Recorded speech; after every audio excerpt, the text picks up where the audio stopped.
I would like to call, it is now 6 o'clock, and time for the March 21st City Commission meeting to come to order. We will begin with the roll call.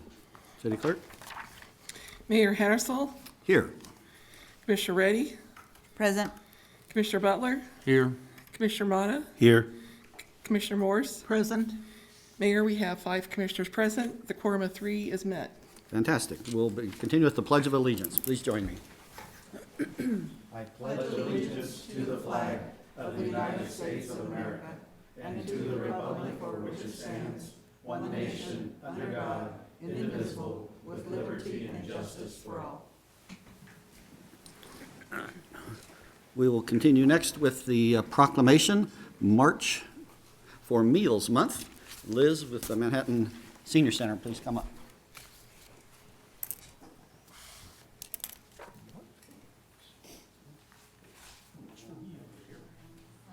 You stand over there. Perfect. All right. I'll read the proclamation first, and then you can make some comments. Okay, Very thank good. you. All right, not that one. You're gonna have to ad-lib the whole thing. Nope. All right. So whereas on March 22nd, 1972, President Richard Nixon signed into law a measure that amended the Older Americans Act of 1965 and established a national nutrition program for Americans 60 years and older. And whereas the March for Meals campaign was established in March 2002 to recognize the historic month, the importance of the Older Americans Meal Program that provides meals served in senior centers and meals delivered to homes of elders. Whereas March for Meals serves to raise awareness about the escalating problem of hunger among older Americans, and whereas the 2023 observance of March for Meals celebrates opportunities to support older Americans Friendship Meals programs that deliver vital and critical services by donating, volunteering, and raising awareness about senior hunger and isolation. And in 2022, volunteers at the Riley County/Manhattan Senior Center delivered more than 35,000 meals to homebound seniors in Manhattan and served more than 8,000 meals at the Manhattan Senior Center. And whereas the Friendship Meals Program, sponsored by the North Central Flint Hills Area Agency on Aging, has served our communities admirably for more than 40 years in Manhattan and in 40 other communities in the heartland of Kansas. And whereas volunteers who deliver friendship meals to seniors and people living with disabilities in Manhattan who are at significant risk of hunger and isolation provide caring concern and attention to their welfare. And whereas the nutritious meals and wellness activities of Friendship Meals provide powerful socialization and wellness opportunities for older Kansans dealing with loneliness, isolation, fall risks, and challenges to maintaining their health and independence to prevent from going to hospitals and nursing homes facilities. Now, therefore, I, Mark Hattersall, Mayor of Manhattan, do hereby proclaim March 2023 as March for Meals Month and urge citizens to honor participants, volunteers, and those who work to make Friendship Meals successful in Manhattan. Liz? Here you go. Thank you. Thank you, Mayor Hattersall. That was, this is a really important program that we have had in our community for so long. I'm so grateful to those who cook the meals, those who coordinate the routes, those who drive those meals all over our community. And when you think about 1.5 people cooking 35,000 meals in 1 year, it's pretty impressive. And I'm very grateful to Mayor Hattersall for volunteering to drive a route with us next week, a week from today. So that'll be really terrific. So thank you very, very much.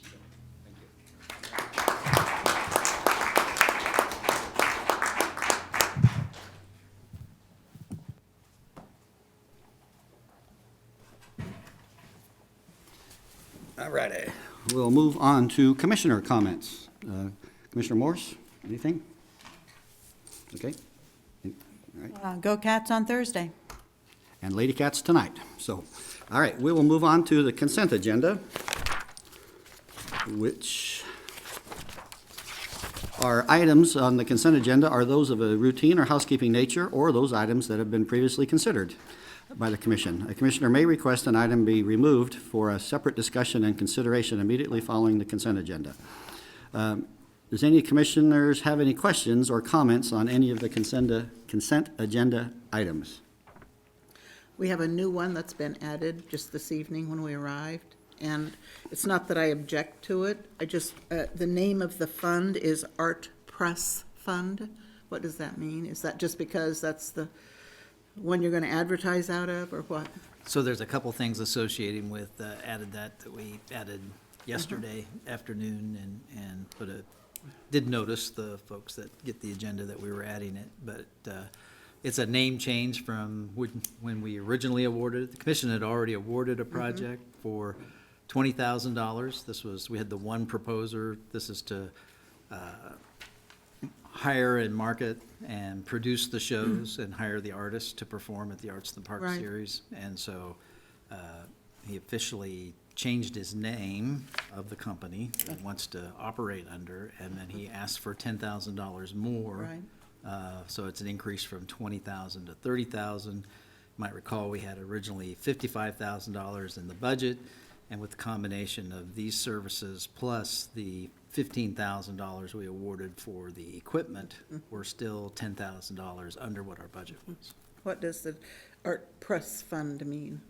That's just the name of his. The name? The name of his company. Oh, that's the name of the company? Yes. Okay, all right, because I haven't had a chance to dig into all this. Okay, thank you. Yep. Any other questions about any other items on the consent agenda?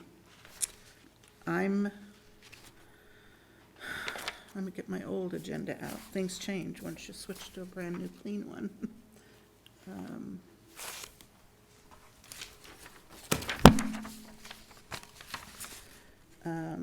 I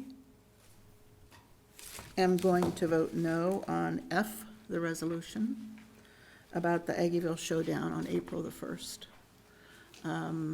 This is no longer sponsored by, it's my understanding, sponsored by the Aggieville Business Association. And it's now sponsored by the vendor. And I am growing more and more concerned about alcohol and the students' behavior, whether they're in Aggieville or not. And I just want us to put some brakes on this open flow of alcohol that we seem to be granting every request that comes. So anyway, I'm just going to vote no. I just wanted to let you know. All right. Any other commissioners, any other comments? We'll throw it open to the public, and you can weigh in after that if you'd like. So we will continue with public comment for any item on tonight's consent agenda. Members of the public that signed up first will go first, and I'll call you in a second. If you haven't already signed up to speak, there is a sign-in sheet located at the podium. We'll need to have you sign your name and address or what organization you're representing. Each speaker has 5 minutes, and our first speaker will be the Director of RCPD, Brian Pete.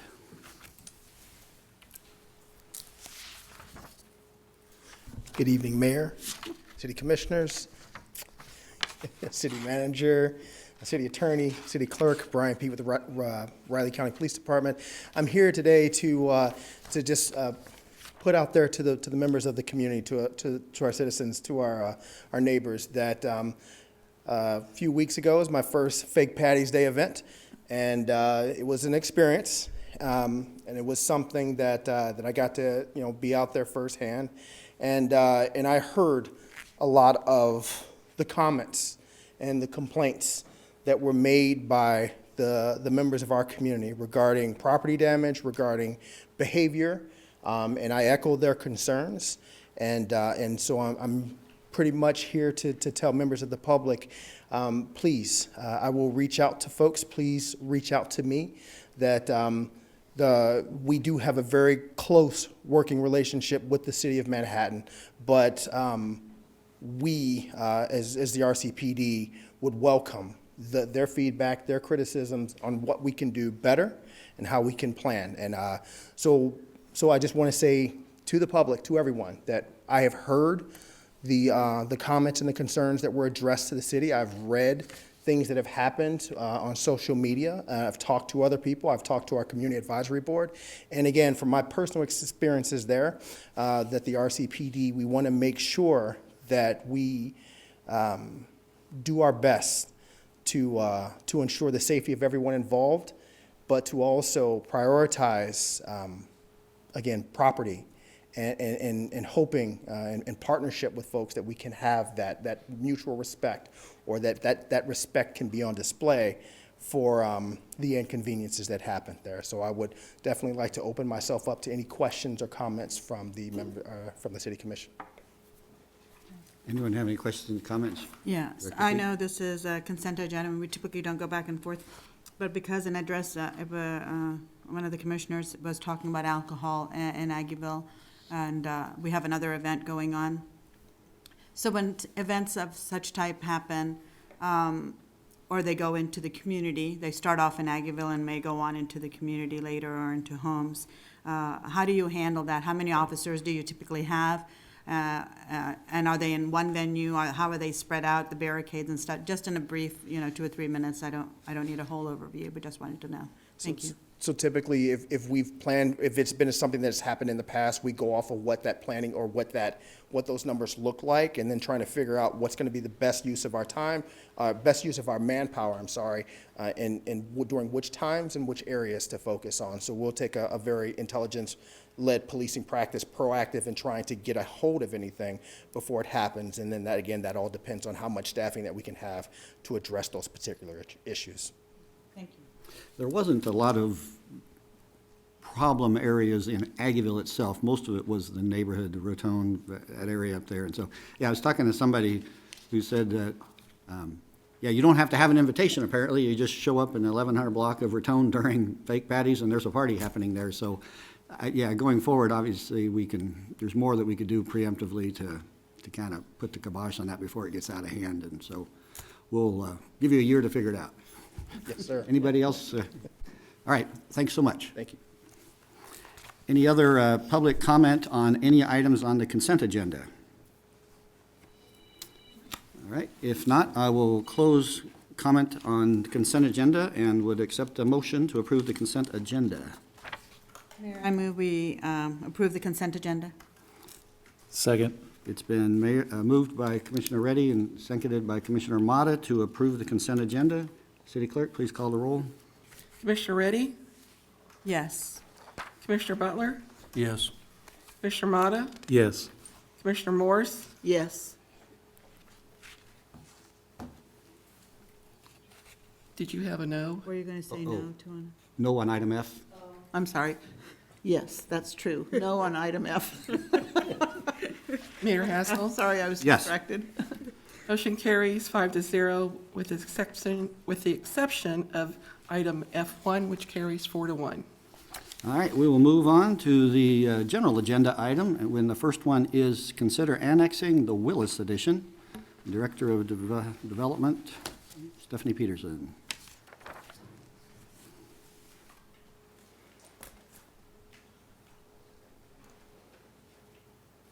Good evening, Stephanie Peterson.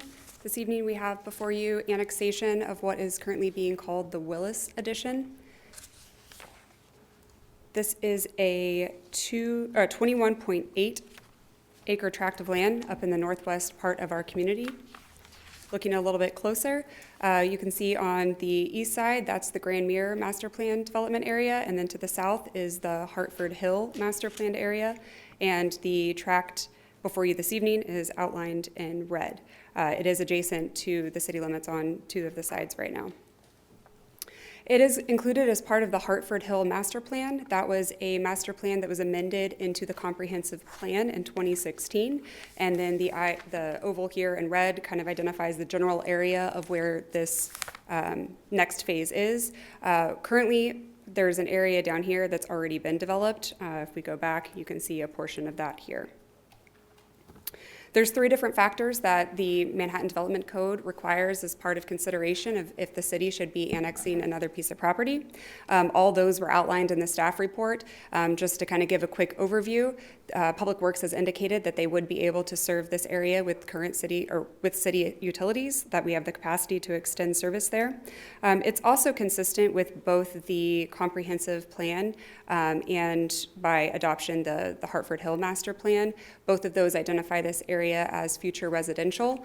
What the master plan is showing here with this yellow color is a low to medium density residential development. The future land use proposed would be for single family units as well as single family attached units. So that would be consistent. This did go before the Manhattan Urban Area Planning Board on March 9th. They had a public hearing for that. There were no public comments that were provided, and they motioned to recommend approval 5-0. That is all I have for you on the annexation. If you have any questions, I will stand for those. Is that pretty much as far north as the Colbert Hills or Grand Mirror Master Plan kind of goes? Yes, correct. So the Grand Mirror and Hartford Hills, they both use this section line as kind of the most northern edge. When we get to the rezoning, like the next item, you'll see that K-State actually owns both of the properties to the north of here. That explains that. Okay, any questions for Stephanie? All right, we'll see if anybody in the public cares about it. If anybody would like to comment on this potential annexation of this land we planned on annexing for the last 20 years, please come forward and state your name and where you live and tell us about your concerns or interests. Or not. I will close public comment and move on to a motion from the commission. I move to approve first reading of an ordinance rezoning 21.8 acre tract of land generally located adjacent to the northwestern boundary of the Manhattan city limits at northern terminus of Victory Drive from Riley County AG Agricultural District to City of Manhattan RLA Low Density Residential Attached District based on the findings in the staff report and recommended by the Manhattan Urban Area Planning Board. Excuse me, Commissioner. Right, that's the wrong motion. You did B. We need to do A. Can't we just skip and do the zone? We haven't had the presentation. That's right, you went too far. You just stop me before I finish. Well, yeah. Wasn't paying attention. Approve first reading of an ordinance annexing approximately 21.8 acre tract of land generally located adjacent to the northwestern boundary of the Manhattan city limits at northern terminus of Victory Drive into the city limits. Is there a second? I'll second. It's been moved and seconded by Commissioner Mata and Butler to approve the motion. Any other discussion? City Clerk, call the roll, please. Commissioner Butler, Yes. Commissioner Motta, Yes. Commissioner Morse, Yes. Mayor Hattasol, Yes. Commissioner Reddy. Yes. Motion carries 5-0.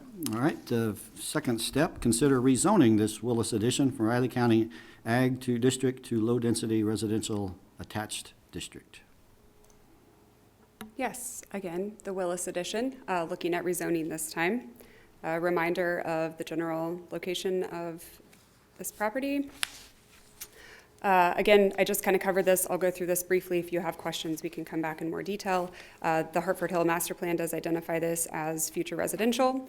When we look at the future land use map, it just identifies that this area is part of a master planned area. Again, kind of outlined here where this subject tract is.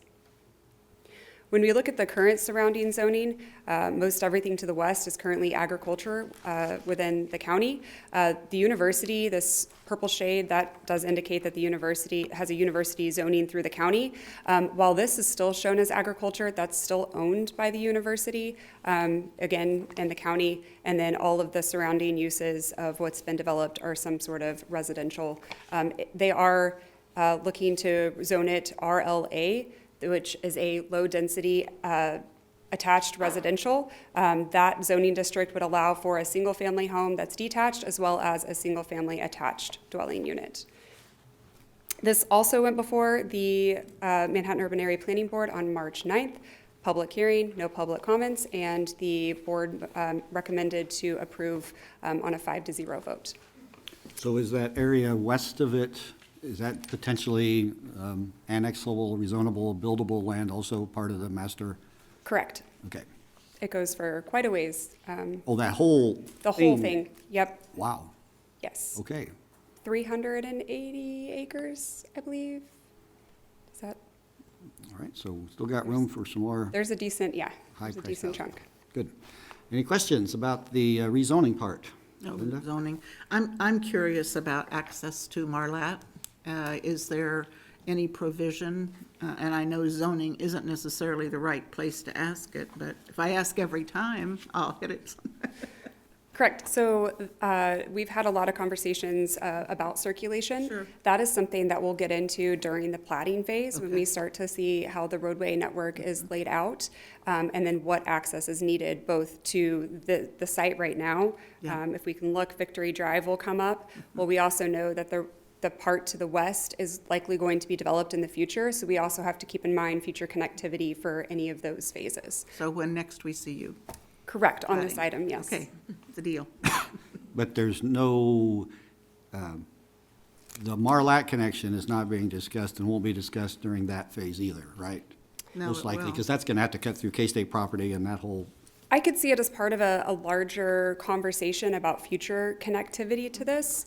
So I can't really speak to whether that will be a requirement or not at this point. Okay. But I would say that the general circulation of this area and its connectivity to the arterials around it will be probably part of that conversation. okay. Any other questions? Thank you. You're welcome.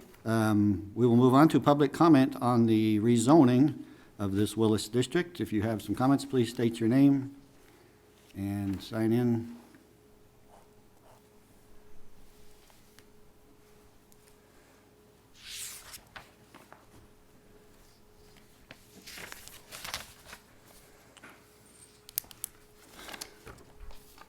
I'm Zach Burton with Burton Lane Company, and we are moving forward with the next phase that we have here as a part of the Hartford Hill Master Plan that is called the Willis Addition. And so, as Stephanie alluded to, some of your questions, I think, and some of the more specific topics, I think we can discuss at the preliminary plating phase. But I did want to give you guys just a little bit of an update and kind of an overview of what's going on in the area. There's a lot happening. I don't know how many people have ventured to the northwest part of town recently, but there's a lot going on. Currently, in the phases that we have developed just to the south, there's currently 24 dwelling units that are either under construction or have a building permit pulled for them that are going to be constructed. So there's a lot of activity that's happening directly to the south in phases that just got completed by Public Works. To the east, in Grand Mere, there are currently 8 homes, so 32 homes right now that are under construction. So there's a lot of activity in that one specific area of maybe like a 500-yard circumference. So there's a lot happening right now. As we've had conversations with Stephanie's staff and also other city staff members, if you would have asked me 6 months ago, did we need to do this? Is it time to do this? I would have said, yeah, I think it is. We're running out of lots that we have. Currently, we have sold all of our lots in all phases to the south, except for the ones that we're personally holding for construction. The lots that we're holding for construction will either happen this year or next year. So we're going to be out. We're going to be out in 2024. We won't have any more lots available. We ran into that problem here this past year, where we had a similar situation happen. We went over into Grand Mere and did a little bit of building to kind of buy some time.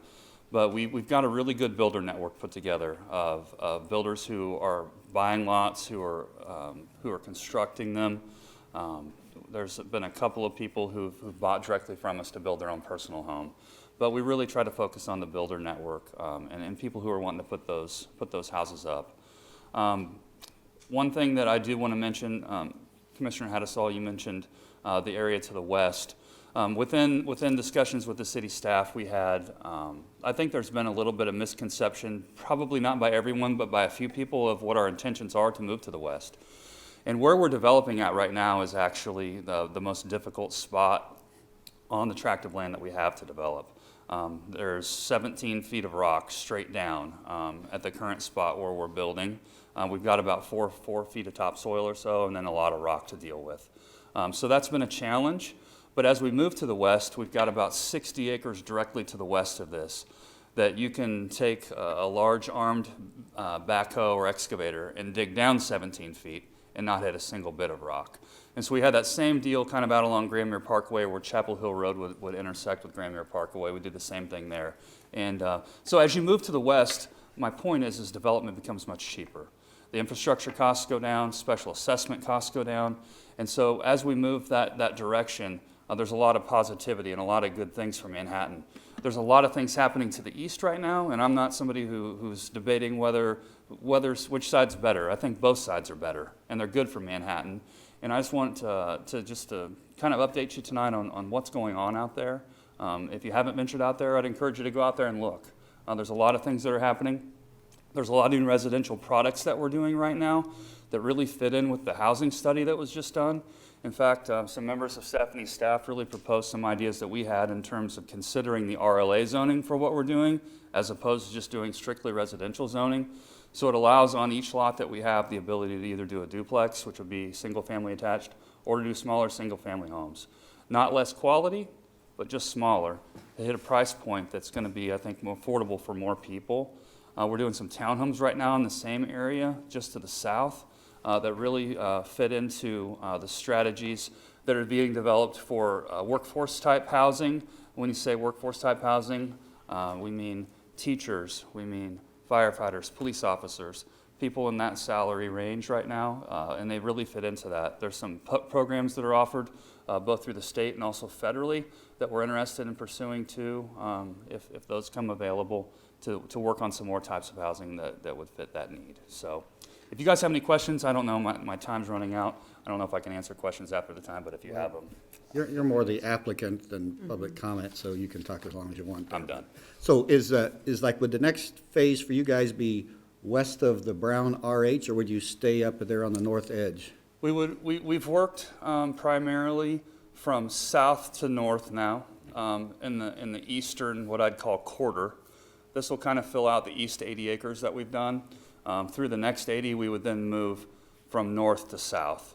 And in that next 80 over, that's where we get down into a massive valley that has just, it's really a good spot to build. It makes a lot of sense financially as the city looks at investments that they want to make, and also we do from the private sector.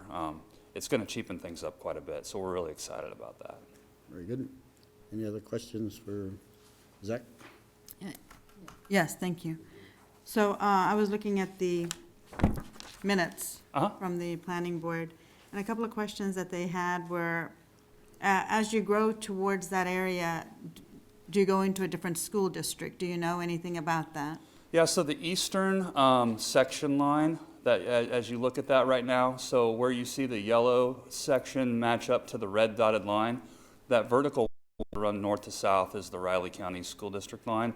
So you'd have Riley County Schools, USD 378 to the west, and then USD 383 to the east. Also, that line, Grandmere Parkway is super hard to follow with that, so it's not, it really weaves in and out through there. So I think there's a public perception that on the east side of Grandmere Parkway is all Manhattan schools, and on the west side is Riley County Schools. It doesn't really work that way. It kind of zigzags along there. But that section line answers your question. Yeah, that's where that division happens. So this city commission would have a say, even if it's in Riley County, as far as where you're building in that portion of it for this map? It's not all just in Manhattan? Is it all Manhattan? It will be, since we annexed it, yes. Okay, It's all city of Manhattan. it's all city here. And the other question was about noise, the noise impact in the area. And you said something about it being on a permit. So, Yeah, I'm sorry, on the correct. property title. So. Yeah, so it comes through, the Fort Riley Noise Impact Zone is part of the Joint Land Use Study. And that particular study has just continued to kind of balloon and increase as time has gone along. I think maybe as their data's gotten better, but it goes almost all the way over to Hudson Avenue now.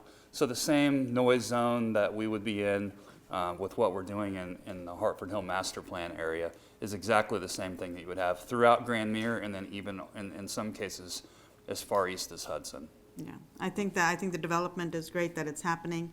And as we look at the steering committee, and now I don't know if we approve the consultant, but for the workforce housing, we want to make sure, because I don't know your opinion about what you consider a teacher salary or a fireman salary or what it might be, but we wanted to make sure that it's affordable. I don't know, 200,000, 300, I don't know, how much do you think those houses would be sold for, or the complexes or development or shelters that you're building over there? We're doing some other things to make it more affordable too. And I don't know how much you want to get into this tonight, and I don't want to waste your time. If you want to know, I'll be happy to answer your question. But we're going to do the first ever what's called cluster development. So you're going to see that come through with the plat. The new Manhattan Development Code offers a cluster development as an alternative to just simple platting.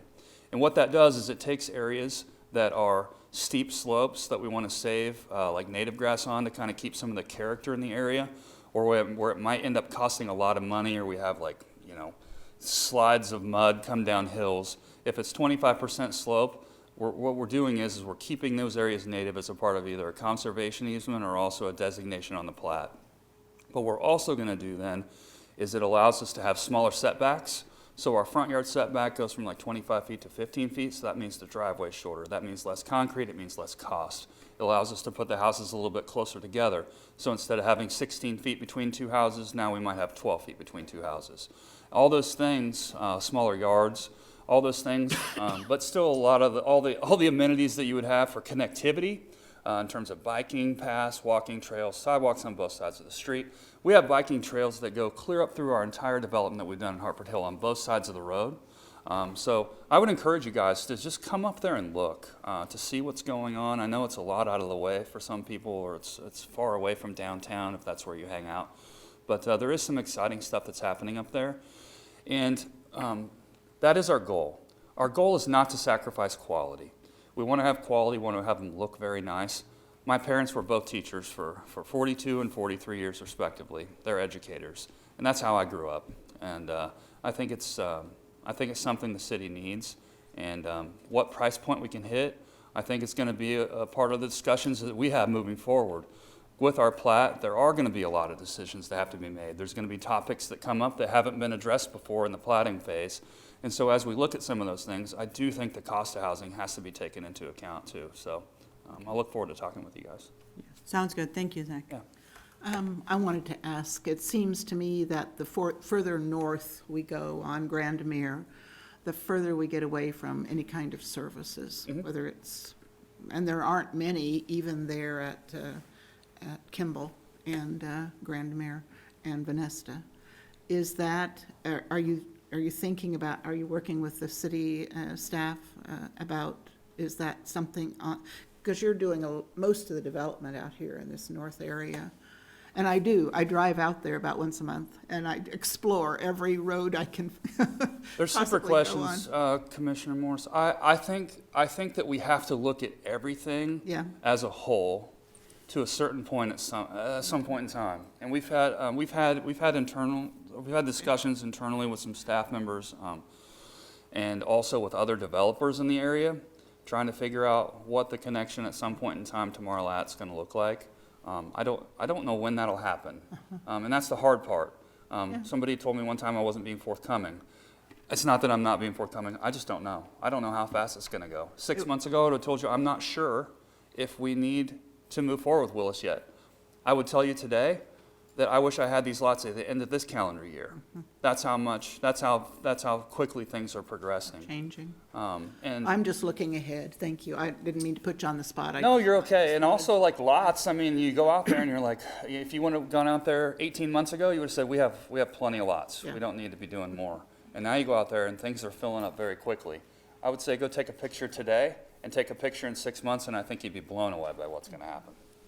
So Stephanie, there's not, thanks, Zach. Why don't you Yeah. go ahead and hang out? Stephanie, there's, the master plan doesn't call for like a convenience stores out there or anything like that. Everything is generally, I saw there's some set aside for a school in one of the deals, and obviously there's a church out there now, but is there a set aside area for some commercial something in there still? Yes, so this pink-red area here is Office Research Park. That would be the only kind of commercial office space that was identified in the master plan. Everything else is primarily residential at this point. Okay, so. Are we reaching the extreme far end of the Colbert Hills master plan? No. So this is Hartford Hill, Yeah. which goes further.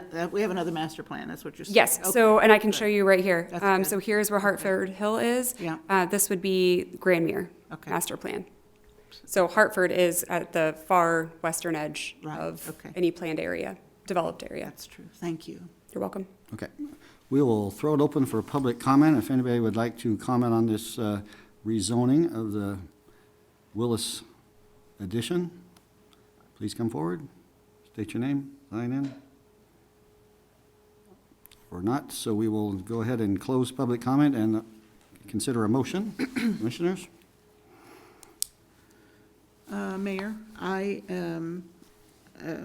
plan to support this project. I think it's a natural growth of our city and a natural expansion. And so I would move to approve the first reading of an ordinance rezoning a 21.8 acre tract of land generally located adjacent to the northwestern boundary of the Manhattan city limits at the northern terminus of Victory Drive from Riley County AG Agriculture District to City of Manhattan RL-A Low Density Residential Attached District based on the findings in the staff report and the recommendations of the Manhattan Urban Area Planning Board. Is there a second? Second. It's been moved by Commissioner Morse and seconded by Commissioner Reddy to approve the motion. City Clerk, please call for a vote. Commissioner Motta, Yes. Commissioner Morse, Yes. Mayor Hattasol, Yes. Commissioner Reddy, Yes. Commissioner Butler, Yes. Commissioner Motta. Oh, I'm sorry. I already called you. Motion carries 5-0. Very good. We'll move on to considering amending the canvassing, soliciting, and distribution of handbills ordinance consideration. Not City Attorney Jackson, but Assistant City Attorney, state your name. Sorry, Mayor, Rachel Shirk. There you go. Thank you. Good evening.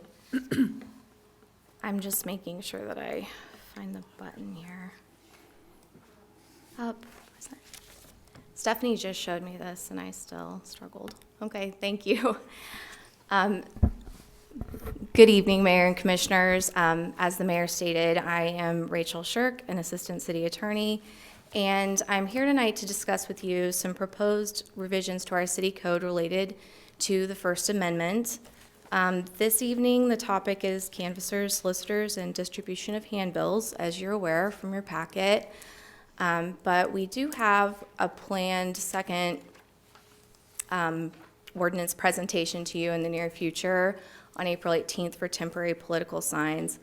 These two ordinances are part of kind of an overall review of the city code just to analyze it for conflicts in light of developments in the last several years in federal case law, Kansas statute, and kind of the intersection of federal law and state law in Kansas and how that's shifted a little bit in the past several years. So again, this evening we have the topic of the night, and then temporary political signs will be before you on April 18th. So for this evening, we kind of have two topics within the one. First, canvassing and soliciting. These are the present definitions in the code book of these activities. Essentially, it's door-to-door contact with people at dwellings, as the code describes it, so that's homes or apartments. Canvassing is those non-commercial activities, and it goes on to describe it, opinion sampling, poll taking, campaigning. So essentially not asking for a transaction, but engaging in speech and a message with the person who answers the door. Then soliciting is described in the code book. I'm not going to read the whole definition to you, but essentially describes the activity of going door to door, trying to take orders for the sale of goods or services for future delivery. So they're not on the spot selling you an item that they have in hand. And then peddling is commercial as well, similar, going door to door, but the item that they have for sale is with them, and so the transaction would occur simultaneously with that contact. So that's our present ordinance schematic. Rachel? Yes. Commissioner Reddy. So I just want to clarify, so something like Girl Scout cookies, if they come knocking on my door selling Girl Scout cookies, peddling? Yes, if they have them in hand. If they were selling you a box in the moment, that would be peddling, yes, Commissioner. Okay. Technically be peddling. We have a license for peddling and soliciting presently that has an exception that would cover a not-for-profit sale. So there where the benefit isn't to the Girl Scout or to a private company that's for profit, it's to the Girl Scouts, not for profit. there's an ability for them to engage in peddling without a license. But yes, technically it would still be peddling, so. Yeah, I probably have a few more questions as you go on, but thank you. Okay, sure, I might have gotten a little bit ahead of what you needed to know in the moment, sorry about that. So one of the proposed changes to the ordinance is really a matter of, since we're touching on this ordinance anyway, creating a little more simplicity in it, because there was a revision of this ordinance in 2011 that changed the definition slightly of one of the terms. So peddler used to be defined a little bit differently and was changed in order to distinguish it from push carts. And in that process, we kind of arrived at a peddler and solicitor who are identically regulated, but separately defined. And so the need to distinguish between the two doesn't really exist anymore. So there are some proposed definitions here, beginning with canvasser, and then going on to solicitor to kind of combine solicitor and peddler into one concept. So again, canvas would be the non-commercial activity. The message is the point of that contact and speech. And then what we're seeking here in this revision is to kind of define non-commercial. So right now, it isn't clear when you would cross the line from canvassing to soliciting, except this non-commercial distinction. So is it non-commercial still if the activity does involve like seeking a donation or selling something for the benefit of a non-commercial, endeavor? So again, that distinction between the Girl Scouts and as a peddler and the Girl Scouts as a canvasser was kind of an interpretation of that non-commercial term. So this proposed revision just clarifies what we mean by non-commercial. So they're not selling an item to the person in the moment. That makes it non-commercial. So there's that revised definition of canvas. I tried to structure these slides to show the changes, and it might be more confusing than helpful, and if so, I apologize. So in blue now is the proposed revised definition of canvassing, and then the current definition of solicit is there in black, and then these are the changes, which look like much more extensive changes than they truly are. It really is a simplification, and then it takes out that distinction of whether or not the item is being sold in the moment or is an order for future delivery, because again, that was a distinction between soliciting and peddling, which we don't really need. It's not really serving a purpose in the code, so there's not really a need to define them separately. So that revised definition of solicit would be very simple. And now we just have two concepts instead of three. We have the non-commercial activity of canvassing and the commercial one of soliciting. There are additional amendments proposed in this section of the code. The main one, and the one that we're really here for tonight from the First Amendment perspective, is to allow canvassing and soliciting until 9 p.m. Right now, both of those activities in the current code are allowed until a half hour before sunset, is how it's described. But there is Supreme Court case law around the First Amendment and the activity of going door to door, even in a commercial context, that's protective of that activity until 9 p.m. So that's our recommendation in order to come up with like the earliest time that would pass constitutional analysis there. So that's that proposed change, and it is a bit of a jump, but that's pretty clearly indicated by the case law that we need to allow it until 9. And then the other clarification bullet point here. So I mentioned in response to Commissioner Reddy's earlier question that there's an exception in the code for the peddler or solicitor's license, and we would want to retain that exception in the revisions for now what would be a solicitor's license, so the Girl Scouts do not need to seek a permit. But again, there was just a little confusion in the definition there. It just said charitable. I kind of had a list of types of organizations that would be exempt, and it was simpler instead to just give it a clear delineation. And this was taken from some other examples in Kansas, this language that a nonprofit organization is one that's exempt from taxation under the Internal Revenue Code. And then the other change here is to amend the fee for the solicitor license. If the ordinance is adopted, that would just be the solicitor's license. And presently, it states a $20 fee for the criminal background check.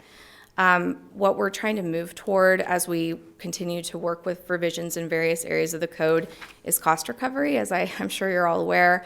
Right now, the criminal background check that customer service would run if they were processing one of these applications costs around $35. So $20 is obviously not recovering that cost.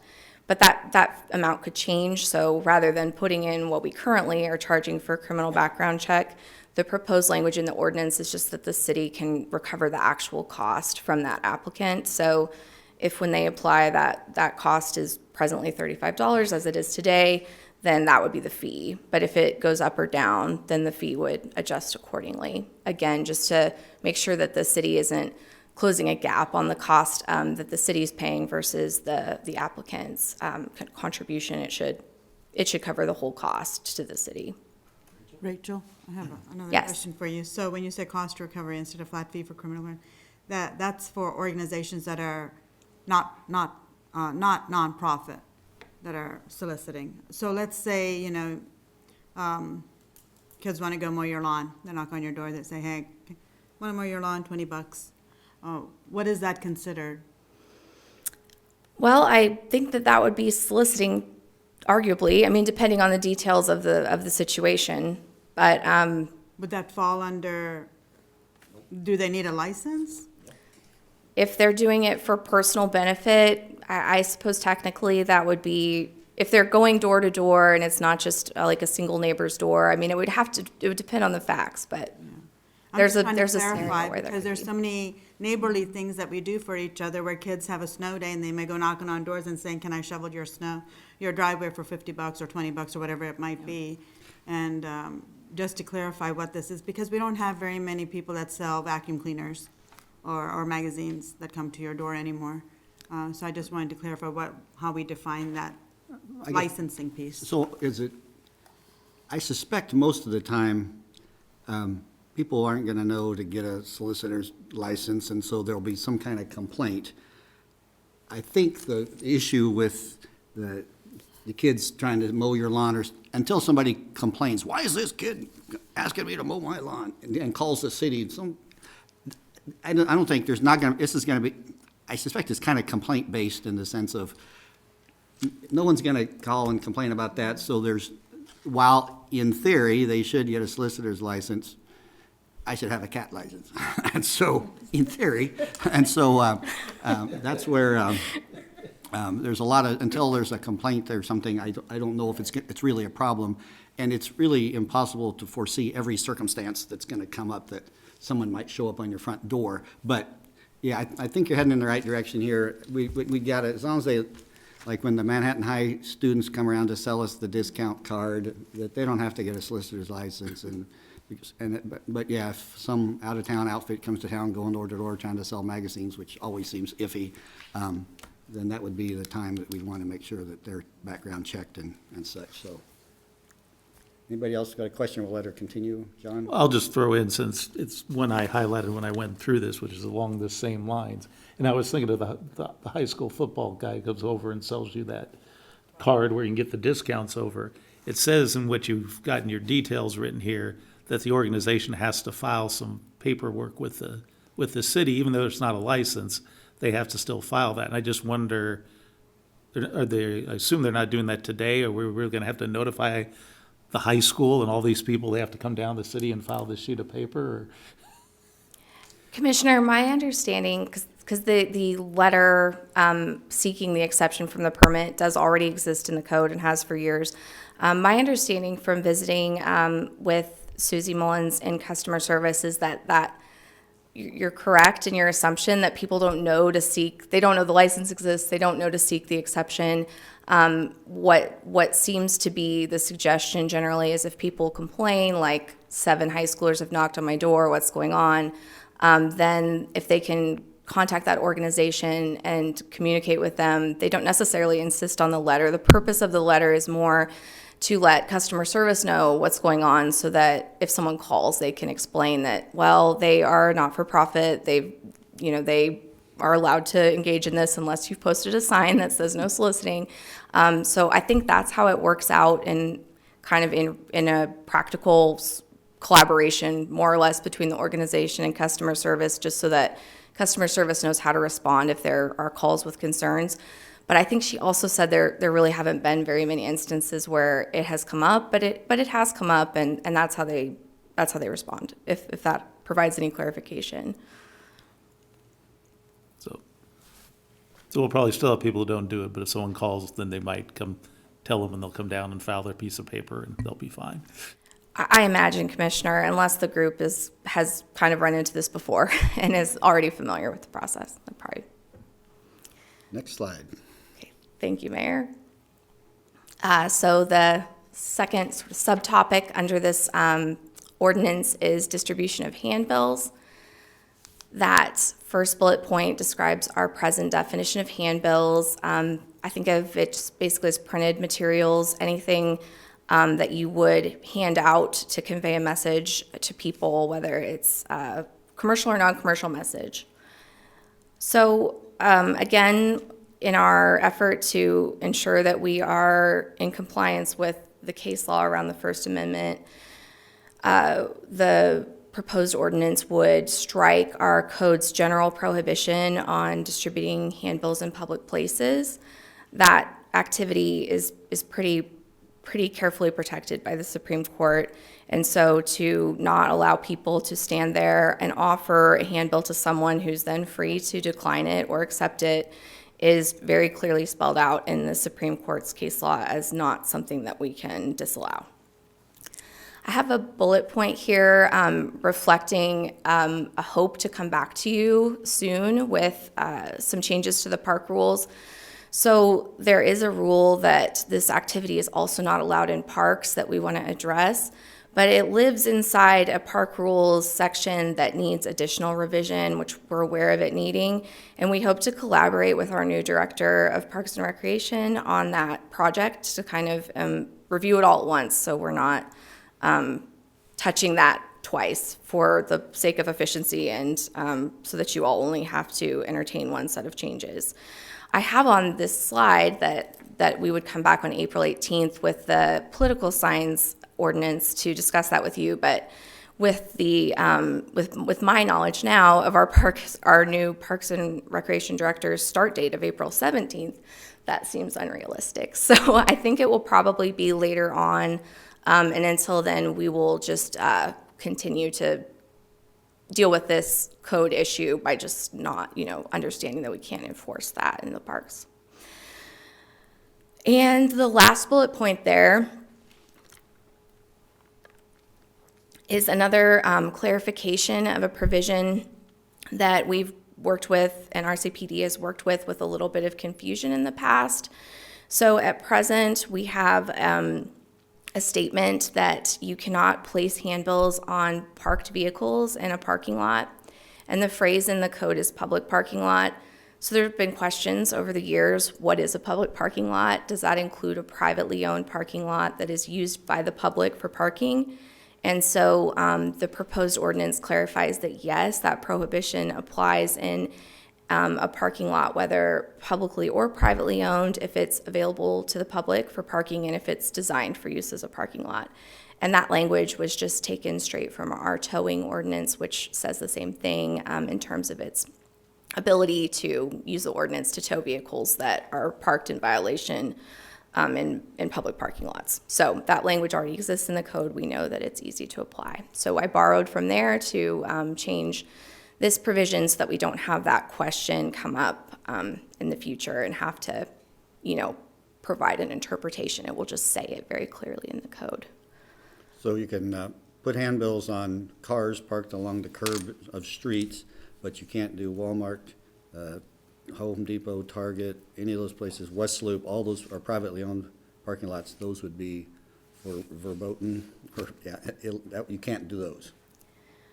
I would say that's correct, yes. Any parking lot, whether it's privately owned within a PUD or something like that, would still be considered a public parking lot for this rule. Okay. Wouldn't it be simpler to just say you can't put handbills on parked vehicles, period, no matter where they are? Well, Commissioner, maybe we could expand the prohibition slightly, but we couldn't necessarily get into what people are doing on private property that, you know, that might occur. I would have to study that.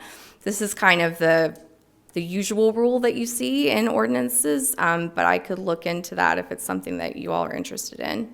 Well, you know, somebody could take, you know, handbills and walk down Reeth Avenue and stick them on every car, you know, parked in front, and I wouldn't particularly care for that either. So, you know, I would just keep it real simple and just say you can't put them on cars if that's legal. Well, does that fall under unconstitutionality of free speech? At what point, what constitutes free speech? Is putting a handbill on somebody's car in a public place? Well, at a certain point, Mayor, the question becomes, when is the handbill more of a sign than a handbill? So that's tricky. As soon as it's like posted, it's more of a sign. If it's placed under a windshield wiper or on someone's porch under a rock, it's considered a handbill. So it's a little tricky. And again, something that I could certainly study more carefully to bring back to you all if it's something you're interested in regulating more. I think there is elsewhere in the code already a statement that handbills and flyers and things like that aren't allowed in parks, and that's fine for us to prohibit that. The purpose of this revision was, again, just to clarify. In general, handbills are pretty carefully regulated in the city when they're not being handed to someone. So if you're leaving it, it's treated much differently than if you're handing it to someone. That's the clear distinction there. So I don't know if that provides an answer. It's a little bit of a gray area that I can research more, but what's proposed this evening is kind of a better enforcement tool, basically, for our existing rule in the code as it stands. Oh, that was my last slide, so if there are further questions, I'm happy to stand for those. I appreciate this definition of a handbill, although it doesn't speak to size or, like you said, how big is a handbill? Yeah. I was glad to see it addressed. Thank you. Yeah, so I do think it's just for more clarification, because people tend to ask us at, different times of campaigning, or if there's an event going on and things like that.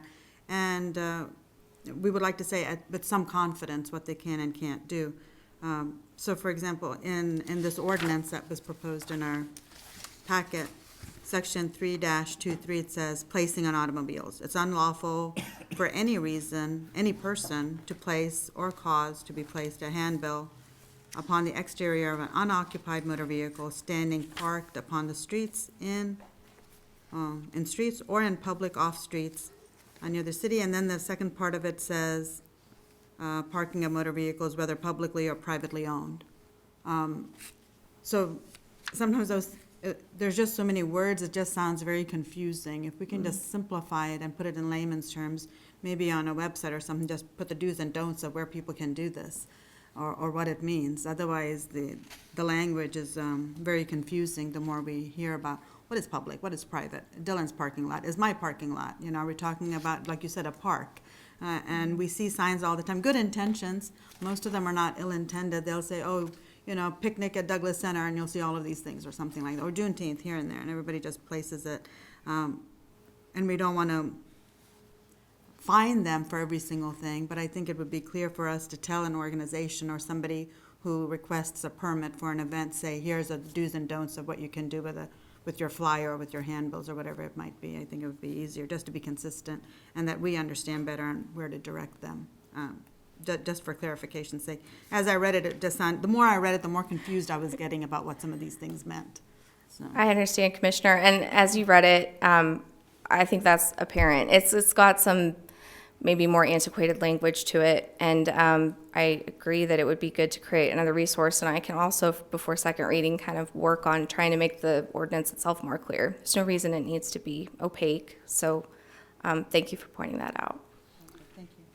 thank you. Commissioner, if I can, we do have a resource. It's geared at campaigning. When we have candidates file for the city commission, we have an FAQ about the things that they can and can't do. It is only in that context, and it needs to be updated as a result of these changes. But we do have that, and we could expand that more broadly as well. Yeah, I know there is one for campaigning, but we just see it outside of campaigning too, and I just wanted to be sure. Thanks. It's a tough bird to try to figure out there, so good luck with that. Anybody care to comment on this amending the canvassing, soliciting, and distribution of handbill ordinance we're pondering? Yeah, I didn't think so. All right, very good. We will close public comment and move on to a motion, which we can have amended by the second reading apparently, so somebody please. Mayor, I move we approve the first reading of an ordinance amending chapters 3, 19, 23, and 24 of the Code of Ordinances, regulating canvassing, soliciting, and distribution of handbills within the corporate limits of the city of Manhattan, Kansas. I'll second the motion. It's been moved by Commissioner Reddy, seconded by Commissioner Morse to approve this motion. Please call the roll.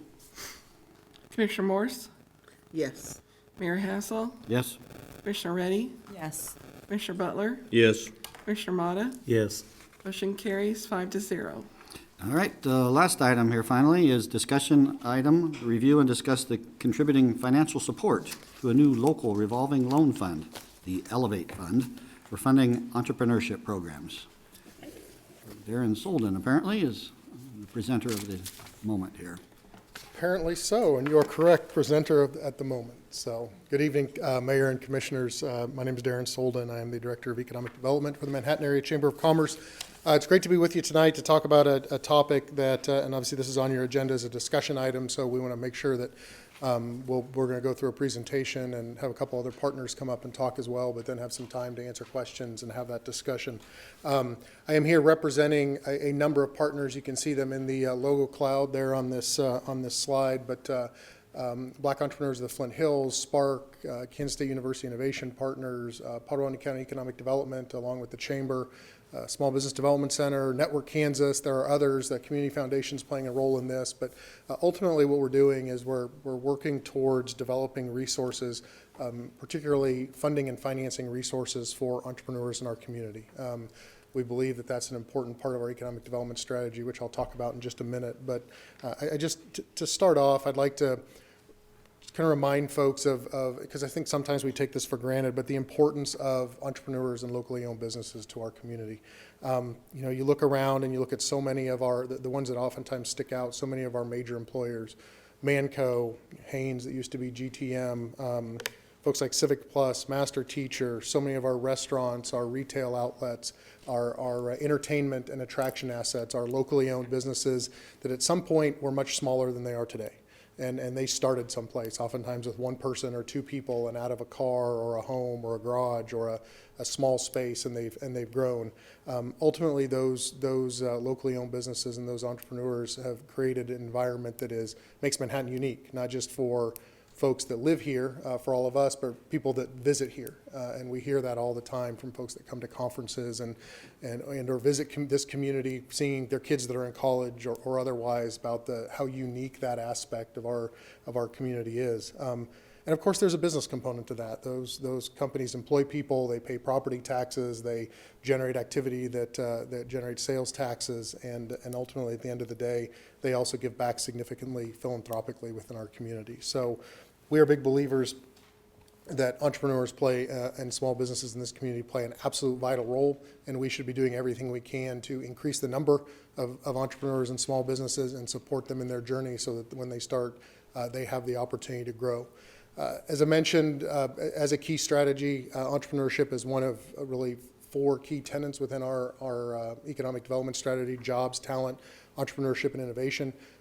So we addressed recovery coming out of COVID as well, and as we've talked about before, we really appreciate all that you did for an emergency loan fund very early on in COVID that was directed specifically at these locally owned small businesses and helped many of them pay the bills for a matter of time to help them get towards some of those federal relief packages that were coming down the line. It's also, entrepreneurship is also specifically part of the Chamber's expanded services agreement with the city that the Commission approved in late 2019 that came along with some additional funding. And as you see there, about 2/3 of the way down the screen, highlight specifically some of that language to create and expand entrepreneurial support systems and to create minority and Black-owned business fund and assistance programs. And so as we look at our strategy at the Chamber, and along with our economic development partners, who you'll hear from several of them, and I'm really great that they're here in the room, and I have the opportunity to speak on behalf of them. We've spent a lot of time looking at other communities, looking internally at the needs, and you'll hear some specifically about needs of entrepreneurs and small business owners in the community. And ultimately feel, and have heard over and over, that access to capital is the top issue that these small businesses are facing at the local level. We hear it's access to capital. Now that there are programs out there. There are programs out there for gap financing that we work with Network Kansas on. There are obviously lending programs and banks, but oftentimes it's that very early stage startup capital or growth capital for a small business. They may not be may not be leveraging a bank loan. They may not have something that is a tangible asset that can be collateral for a loan, but they need help with operating capital. They need help with one piece of equipment. They need help to get over that hump so that they can start to scale, so that they can increase their inventory to help fill a new space that they're going into. And so it's those kinds of needs that, again, what some of our partners in this space will speak about tonight as well. But that need is incredibly important. You've seen this. You've seen this diagram before in our last couple times we've come and reported on economic development mid-year last year and again at the end of the year. You heard us highlight both of those times in our reports that entrepreneurship funding was something we'd be back to talk about, and that after a lot of development over the last couple of years, we're here as a group tonight to talk about that. Where does this fit within the continuum? We really want to be responsive to businesses across different industries, across different stages of their life cycle.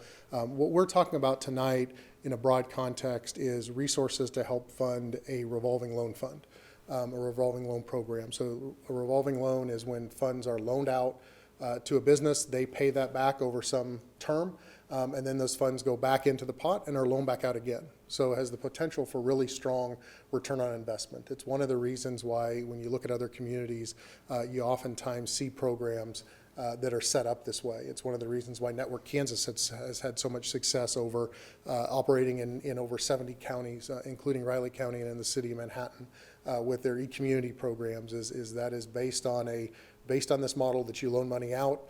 Company does something with it, they pay it back, and then you loan it out again. And so that money turns over time and time again. So that's really the space we're talking about here. We're talking about capital that can go alongside banks, can go alongside gap financing programs like those I mentioned, and can go alongside local sources of capital. So what have we kind of done over, and I think it's important to look at this within time because we have been filling some of these gaps, but there are more gaps to fill, and so that's what we're really here to talk about. Back in 2015-16, my predecessor, Trent Armbrust, was very active in engaging with Network Kansas and saying, Manhattan and Riley County should be part of this e-community gain. We were looking around the state, we're looking over it, and I was working for the Small Business Development Center at the time, directly working with businesses, and we saw this all the time. A business in Pottawatomie County could go get a $45,000 gap financing loan. They could buy a piece of equipment and then get a loan to help pay for operation expenses, to help pay for a larger space to put that equipment in. They could go lease some space to take their store from being purely online to being physically located somewhere in Pottawatomie County and get gap financing to help, as long as they were getting a bank loan, to get money to buy increased inventory. If you were in Manhattan or in Riley County, you couldn't do that. And so the effort was made, worked closely with Network Kansas to get that e-community up and off the ground in 2016. And you can see there the type of programs that are run through that. Those are administered locally by the Manhattan Chamber in Riley County and by Pottawatomie County Economic Development in Pottawatomie County. Last year, the Kansas Department of Commerce introduced a new program that involves funding through the federal government, through some federal treasury funds called Grow KS. Again, gap financing requires there to be a bank involved. It'll match up to, it'll provide low interest money through Network Kansas, administered at the local level, that matches a percentage of, depending on the program, matches a percentage of a bank loan. Great programs. We just got our first Grow KS loan approved for a downtown Manhattan business that we're looking forward to getting to announce relatively soon for $200,000.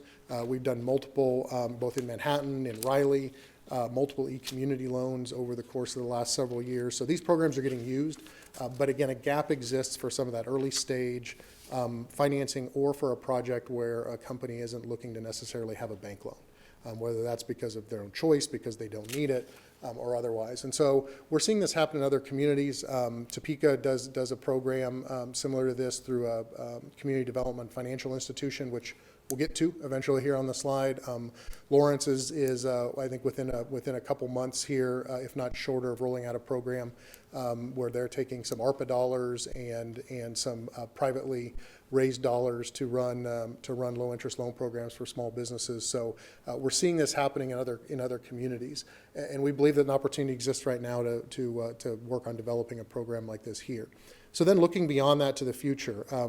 I mentioned this before when we've been up talking about entrepreneurship. We've seen a model in Topeka where they actually do small business incentives. We hear that all the time. You give incentives only to big business. You only give, well, they actually do small business incentives. So you can make an investment as a company, a small business, maybe into new office space, new marketing materials, website development, inventory, and actually get reimbursed for a percentage of those expenses. They have to be related to growth. They're narrowly defined.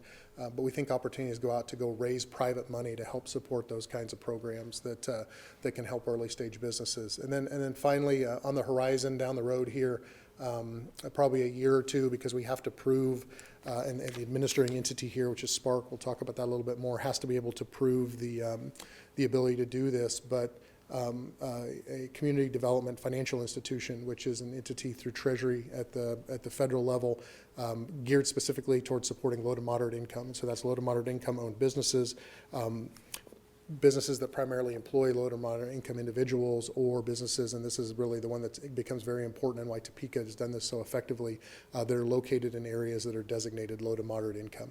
And so you can go out and raise money from banks. Banks get CRA credits for contributing to those funds. You create a fund, and then from that, run a revolving loan program out of it. Loan the money out, get it paid back, loan it out again, and it becomes self-sustaining. So we're excited about the direction we're going here. Again, this isn't just a chamber deal. This is that whole slew of logos you saw are incredibly important to this. And so, kind of, again, broad context, and I'm going to hand it off to some partners, but broad context on this, what we're here to talk about is if there's an opportunity for the city to support this effort with funding, we believe that economic development funds would be a positive addition to this. We've already had some other partners that have talked about and committed some dollars to this, and so we know as we've visited with folks in the community and with commissioners one-on-one, we've heard a lot about accountability, so you'll see some accountability factors worked in tonight. Sarah Siders from Spark is going to talk some about what the actual specifics of these loans look like. We believe Spark is the entity that ultimately should be administering these loans as part of that expanded services agreement that the City Commission approved in late 2019. The Chamber went through an RFP process.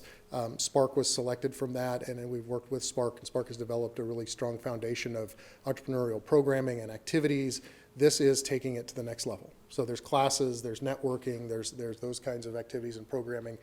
Introducing a financial component takes the impact that we can have and the return on investment to the next level. And Spark is doing some good work right now to build operational capacity, working with expanding board of directors and also engaging with the Community Foundation about some additional funding there to match the funding that currently flows through the chamber that would allow them to bring in an expert on this and contract with Network Kansas to provide some of the some of the administrative services. So ultimately, I think those are all key things to remember in this, is that there's a really strong group of partners behind it, and we feel there is a model. I go a lot of places with this, but this is the Empower Fund operations plan for Wyandotte County.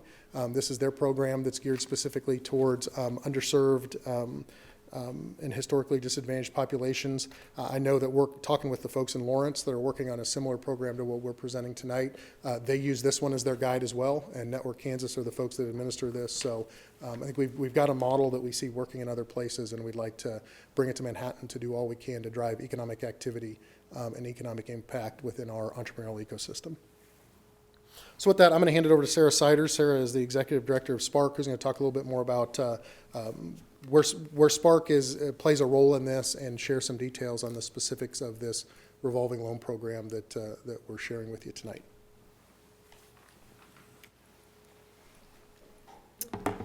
Thank you so much, Mayor, Commissioner, City staff. I appreciate you inviting us here tonight to talk about this. We are really, really excited to share the details of the Elevate Fund. We feel like this is going to be really catalytic for our community and put us in a very competitive position as a local economy, especially in terms of supporting entrepreneurs. So as you know, we've been here many times. We've talked about Spark's role in the community supporting entrepreneurs, and we do that here. Our goal is to foster a dynamic and inclusive culture of entrepreneurship and innovation. We want to connect, develop, and promote new business and entrepreneurship throughout the entire region. We do that by supporting one entrepreneur at a time, and ultimately we see that as being catalytic in changing the culture so that people feel supported as they're starting a new business here. And the story about starting a business in the Manhattan area is that this is a good place to start a business and grow a business. So over the last 2.5, almost 3 years now, as Darren mentioned, we have formed a really strong foundation. Right away, out of the gate, we decided that we needed to find out who was supporting entrepreneurs, what kind of activities were they doing, who's playing in the entrepreneurship space. And so we very quickly identified that we needed to build inclusive resources and education programming. We also needed to, as a next step, focus on inclusive capital access, and finally, we want to focus on inclusive talent attraction and retention. And so we've spent the last 2.5 years building resources, an online resource hub, core business education, community events, telling the stories and the news of local businesses and entrepreneurs who are here, so they can use that to promote their own business, but also to tell the story of what it's like to start a business here in the area. So we're doing all of those things. That's the foundation. That's the beginning, the bottom layer on which these additional supports can be built. And so as we go into the second phase of Spark's organizational life, this is a new era. And this is a very important next step. And so we are very excited to be bringing on some additional board members who have a lot of experience with entrepreneurship, with the growth stage of organizations, and they're well known to our community. And so it's very exciting. You can see those members here. We have a variety of members that are new to the board, and also some ex officio positions from the Black Entrepreneurs of the Flint Hills, with SBDC, and also with K-State Innovation Partners. And that's important to us because we want to continue to have really strong representation on our board from those key partners, so that they always have a voice in the activities and the things that we're doing. So the next couple slides are going to be a little technical, so bear with me.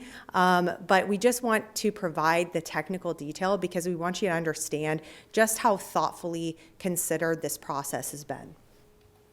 So the purpose of the Elevate Fund and the revolving loan arm of the Elevate Fund, as Darren mentioned, is assisting Manhattan area for-profit businesses with the obtaining funding for their launch, their growth, their expansion.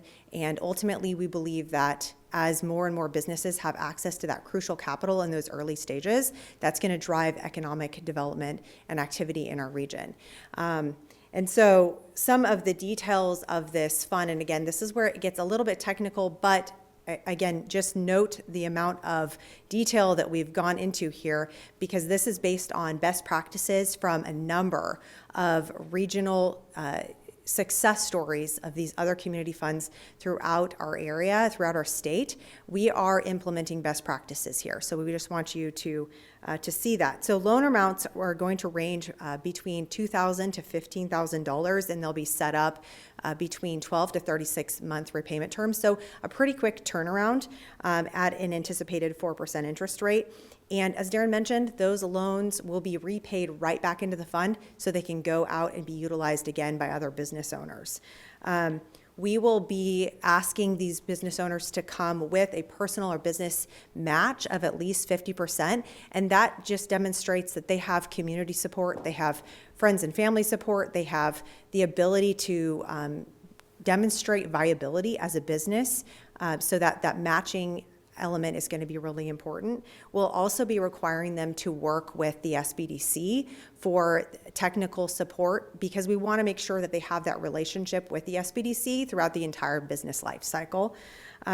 We'll be providing regular accountability through monthly, biannual, and annual reporting, as well as meeting public disclosure requirements for the fund. And something that's really important is that we'll be designating 20% of the revolving loan funds for Black, minority, and historically underestimated business owners. This is one of the key drivers of this fund, and it's extremely important that money is being allocated in this way. So again, a little bit technical here, but just to show some roles through the life cycle of a loan. So bear with me here. We're going to be playing, Spark will be playing a lead oversight role in the Elevate Fund, but we know that we have some key partners in the area who are going to be supporting us, and we're going to be utilizing a really cooperative model of partnership and bringing other entities along, specifically Network Kansas here, to play a role that they're uniquely positioned to play. So on the front end, Spark is going to be accepting loan applications from a business, and then we will be providing initial feedback to the business about their application. We'll be convening that review committee that will be comprised of regional stakeholders who are participating in entrepreneurship support and economic development. And then after that loan review committee convenes and makes decisions about those loans, we'll be communicating with the business owner about the approval of their loan application. And that's where we do a handoff to Network Kansas. Now, Network Kansas is playing this distribution role in a number of other communities in the state. So they already have the infrastructure set up in place for this. And so it makes a ton of sense for us to partner with them at this point. So they're going to be developing the loan documents. They're going to be setting up the repayment plan. They'll be reporting back to us on a monthly basis about the status of our loan portfolio, which we will be sending right back to the chamber and to the city. So everyone is in the loop on where those loans stand. And then on the back end, we will be doing the management and the maintenance, the compliance, documentation, all of that, and also reporting again to the city and chamber. So that partnership is really, really important. You're seeing the community partnerships all the way throughout, comprising the loan review committee on the front end, and also utilizing the Network Kansas infrastructure, so that we're not having to reinvent the wheel at all. We're doing things that are best practices and already in place. And so it's a really, really great deal that we have locally. So at this time, I want to hand it over to the Black entrepreneurs of the Flint Hills.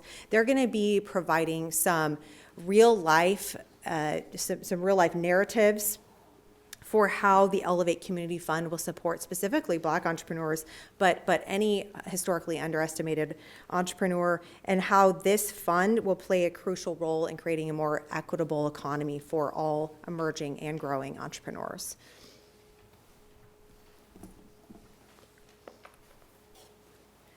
Thank you, Sarah, and thank you, Darren, and thank you, Mayor and Commissioners, for having us here tonight. My name is Sheila Ellis Glasper, and I'm the president and founder of Black Entrepreneurs of the Flint Hills. I'm also the owner of SEG Media Collective, a marketing company here based in Manhattan, as well as the momager for Trey Squeeze. So last time we were before you, our vice president here, Doug Barrett, presented in December with the economic development team, and he was asked, what does equity look like? How do we know when we have achieved equity? We are here today to share that without intentionality, equity cannot happen. So our organization has been intentional about advocating for access to capital needs for socially and economically disadvantaged business owners. And there are people in our community that don't have an equitable opportunity for success. Black entrepreneurs are the fastest growing group of entrepreneurs in our nation. However, we are the least funded. Black-owned firms are denied loans twice as often as white businesses, and minorities have the highest bank and interest loan rates. We represent over 100 Black-owned businesses in the Flint Hills region, and 100% of our members, myself included, who have applied for business loans with local banks have been denied, and if approved, have been underfunded, meaning we receive significantly less than the amount of funding requested. Furthermore, as Darren and Sarah have both mentioned, every city in Kansas that is our size or larger currently provides some level of funding for businesses and access to capital programs. So we are behind. The good news is, with this funding, we will have a great start in investing in equity and the opportunity to retain our region's entrepreneurs. This funding will help our region be more competitive and invest into our own to become the next multi-million-dollar businesses, to turn into more jobs, more revenue, and more positive growth in our community. I have here on this slide 4 of our members of Black Entrepreneurs of the Flint Hills. They are all locally owned businesses here in Manhattan. Trey Squeeze, if you haven't seen his brand, he is a community favorite, selling out at every event that he sets up at, and we literally cannot keep enough of his lemonade on the shelves at our local Hy-Vee here in Manhattan. This 11-year-old Northview Elementary School student, Trey Glasper, has gained national recognition and has interest of a national retailer, plus more Hy-Vee stores. However, without access to capital, we are not able to scale and meet co-packer's minimum requirements to fulfill these larger orders and help his business scale. Another one of our members, Tyshell Jones. She's a Manhattan native, born and raised. She is the owner of statewide virtual counseling firm 365 Days, 365 Ways Counseling Services.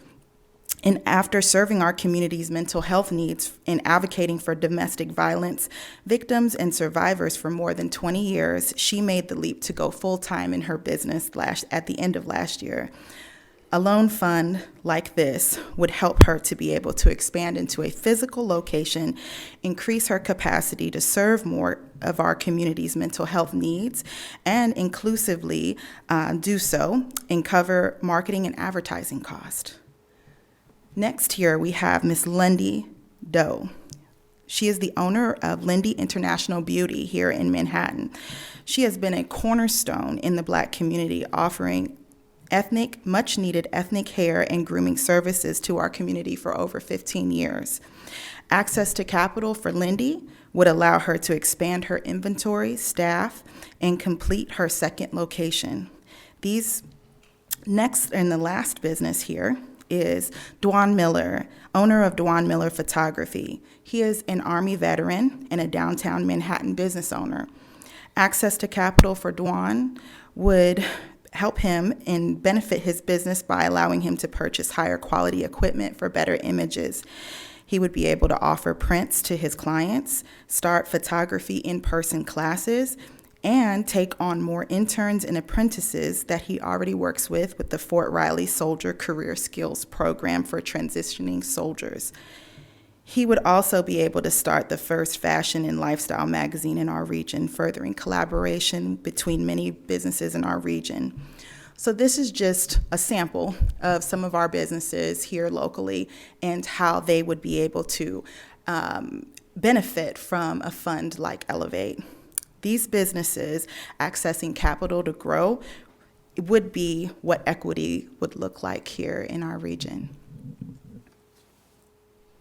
And I'll follow up somewhat on that. Good evening, City Commission, Mayor.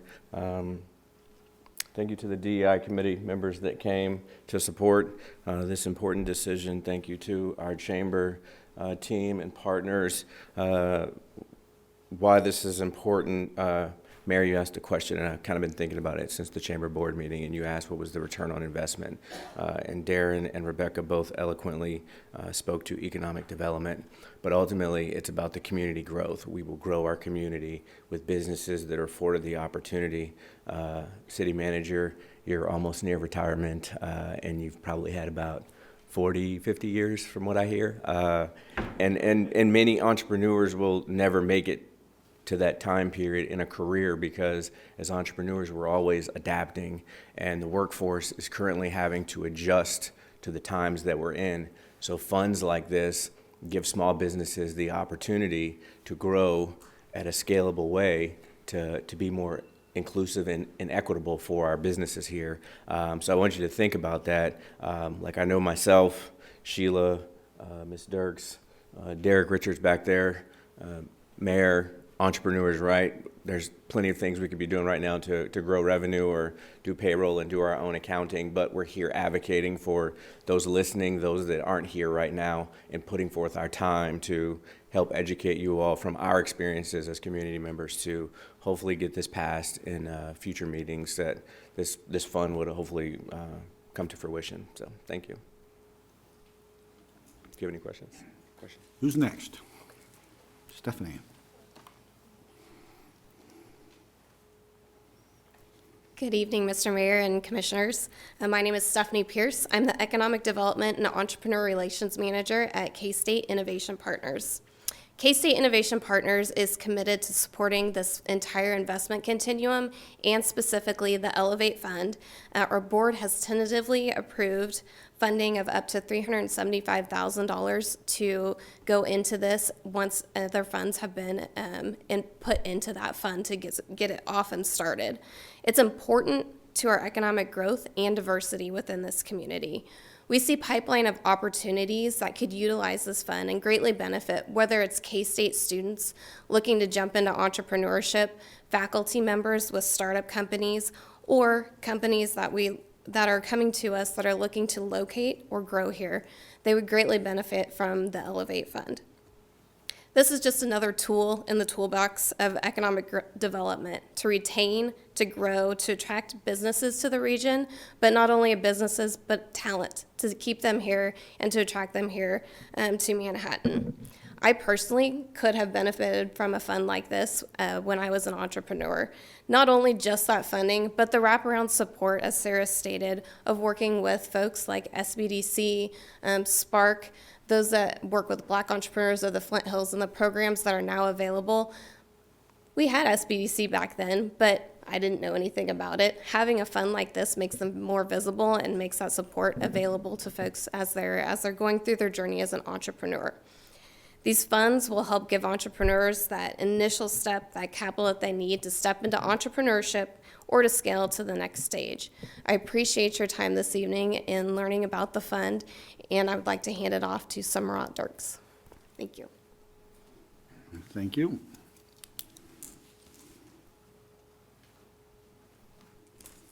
That was a long walk. I don't do that in the courtroom. I'm normally right there. Good evening, Commissioners. My name is Summerat Dirks. I'm the owner of Dirks Law Firm, a women-owned business who employs only women currently, which is interesting. But I've been open for 2 years in the city of Manhattan. I've been practicing law for over 10 years in Manhattan as a business owner. I am also the immediate past chair of the Manhattan Area Chamber of Commerce, which is why I wanted to come up here and speak with you this evening. Last year, during my term as the chair, I set forth 3 priorities, and some of you are familiar. We've talked one-on-one about a lot of those. But the 2 that were relevant are diversity, equity, inclusion as a priority, and entrepreneurship. As Doug mentioned, we do have our DEI committee in the room. I wish you guys could raise your hands. Go ahead and raise your hands if you're on the committee. I think there are about 6 or 7 of us. So, and this is half of the committee that is here. So we have a lot of people that are interested in this topic. The reason that is relevant is because 20% of this fund is proposed to be set aside for business owners of color, women-owned, veteran-owned, and historically underrepresented persons. So we are advocating strongly for that to make this town more equitable, even the playing field, so that we can have access to those business owners to these funds. And in addition to that, the entrepreneur, as we've talked about, the current definition of that is one who organizes, manages, and assumes the risk of a business or enterprise. That is most of Manhattan, Kansas. I know Mayor Hattasol, you are a business owner yourself. I'm a business owner. We all manage our own business. We all try to get through it. If we had access to funds, mine's more intellectual property. I didn't really need access to capital to start what I needed to do in my own law firm. But it is something that I if I needed to have inventory, I would have benefited from this. I would have done this because it's not a collateralized loan. It's an unsecured debt, a repayment plan. So it's easier to access as opposed to at the bank where you do need some collateral to be put forth for that loan. So this, as Darren has mentioned, this request is behind the bar as far as other communities. There are other communities that are already doing this, so we need to just take a step in the right direction, which is why I wanted to come forth and advocate for this evening, because the end game here is, of course, to retain our talent, to have economic growth. We don't want people leaving here. We don't want anyone leaving here. We want them, in fact, to be attracted here to start their business, to grow their business, and to keep them here so they feel equitable and welcome. So thank you. Thank you.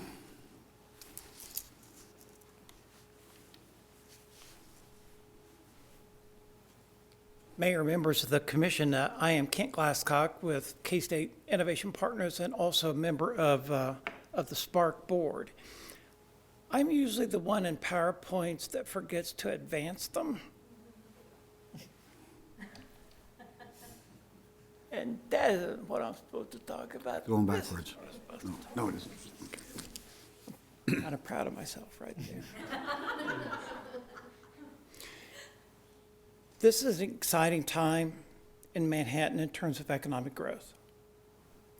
And you've heard from the partners that we have put together to advance that part of the community's economic development plan focused on entrepreneurship and small business development.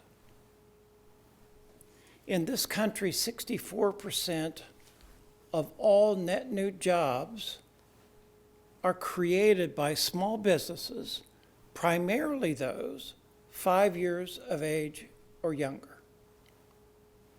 This is important work. And as you've heard from different voices, capital matters. Startup businesses have lots of needs, lots of hopes, and lots of promise. But without capital, it is extremely difficult to make it and to grow and to succeed. As has also been said, we're behind.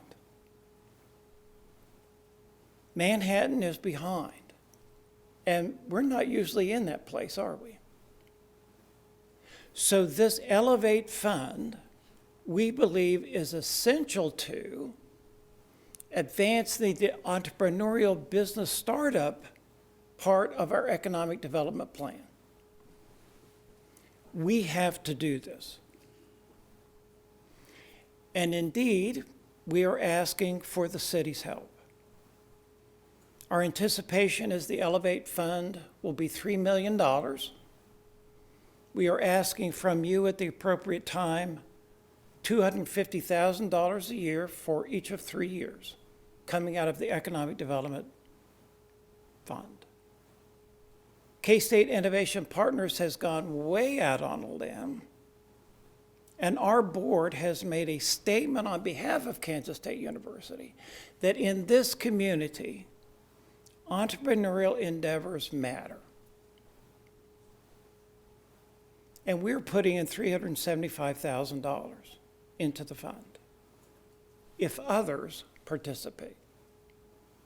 The $750,000 that we're asking from you and the $375,000 that Innovation Partners has committed will total roughly 40% of our $3 million.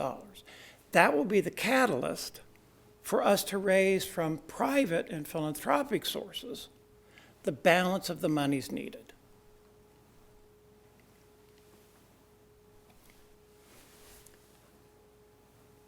I think I went too far. I skipped one. Yeah.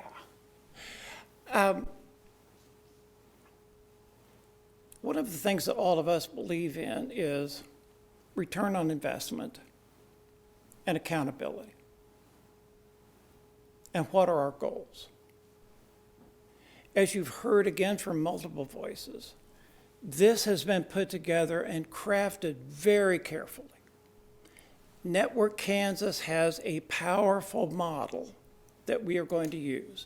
SBDCs have the kind of metrics that matter in terms of ascertaining the progress of any given program.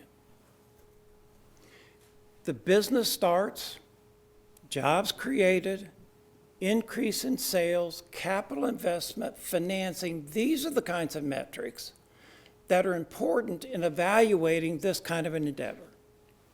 And we will track them, and we will do it professionally. We will develop goals in partnership with city staff that are appropriate and highlight the kind of goals that you as a commission would like to see from this program. And we will report. We will tell you on a monthly and biannual and annual basis exactly what is happening with this fund. Before I turn it back to Darren, let me just say that economic development in this community has come a long way over the last 15 or 20 years. And the City Commission, the City of Manhattan have been terrific partners. Our progress couldn't have happened without you and those that have served before you. This is another chance for all of us to work together to advance economic growth in an equitable way, in a way that matters and includes 100% of the voices of this community and 100% of the talent of this community. And let me just, we've heard this 20% figure. That's not a cap. That's a floor. And I can't let the moment pass without thanking Summer and her leadership of the Chamber in 2022, making DEI and entrepreneurism a key component of her agenda was essential to us in putting together the right partners and the right program. Let me turn it over to Darren for questions. Thank you. Thanks, Ken. Thank you, commissioners. We are obviously proud of this group. I think we've got a great bunch of folks that are really invested in this community and really invested in entrepreneurship here. And it's a pleasure to get to work with them and research what other places are doing and hash through details and find common ground and come before you to talk about this. I hope that comes through as we talk, that we are bought in. We've got a great group. Happy to have a discussion, answer questions. I'm going to do my best very briefly to answer 3 questions before they get asked. And as I made a couple notes, one as it relates to funding, while that goal is $3 billion, one of the reasons for the ask and kind of the numbers that are being talked about is that we believe that would very effectively be able to allow a program to start right away. Once the appropriate administration was in place, and that program would be self-sustaining. So with 3-year terms on loans, you could effectively go out and make 25 to 40 loans within the community a year, have those be repaid back, and continue that volume of loans ongoing into the future. So again, that's why the dollar amount ask, but also know that doesn't mean you have to get to that $3 million total to start programs. Those programs could start could start very quickly. Second question that gets asked a lot on this is the bank piece of it. This is not meant to replace banks. In fact, what this does is this creates a lot more pipeline for banks and helps businesses that may not be quite ready to go get traditional bank financing, prove their ability to borrow money, pay it back, and effectively grow a business, and it actually puts them in a better position to go get traditional funding. We found that specifically in Topeka. That's a message we heard loud and clear meeting with their folks over a year ago, was that this really provides pipeline for traditional funding sources, because it allows businesses to be vetted by the Small Business Development Center, vetted by a very detailed and stringent loan review committee that's made up of a number of representatives from financial institutions that are judging this just like they would if it was coming before a loan committee at a bank, and lets them prove that track record. And then lastly, what's next? And so, as we present to you tonight, we want to be able to answer your questions, respond to feedback. Ultimately, if there's general consensus that this is something further, there's obviously specifics and details that would need to be sat down with city staff and start looking at an agreement. Of how these funds could be utilized, where they would come from, what the accountability and reporting piece looks like. And we've started down that path a little bit because we want you all to understand and realize that we're very cognizant of that. This is an important component of all of this. We've got some good examples from other communities, but that next step would be basically, is there a go-ahead from you all as the elected body to continue this conversation and have this group that has talked to you today engage further with city staff about how to potentially move this forward. So happy to answer questions or take any feedback. Thank you. So if you carefully vet all the applications, you'd probably come to the same conclusion that the bank would and turn it down. So how are you guys going to be different there? Yeah, and I think that is very important in the terms of, oftentimes when you're talking about early stage businesses, and I saw this over and over again when in the 6+ years I spent with the Small Business Development Center, oftentimes it's just simply not a fit for the bank. We've got some bankers in the room. I'm not going to try to talk on their behalf there, but I know from my own personal experience, what I saw over and over again was that and some of this depends on where the markets are at and everything else, but you're talking about in many cases very small loans that oftentimes take the same amount of administration to do as a very big loan. And so when you're busy and you're weighing where that work is going, that plays in. Oftentimes it was brought up, the collateral piece is important. Is there tangible assets there to be collateralized? And in some cases there's not. So this would be judged very much on the business's ability to repay, and on the credit worthiness and such of the applicant would play a role.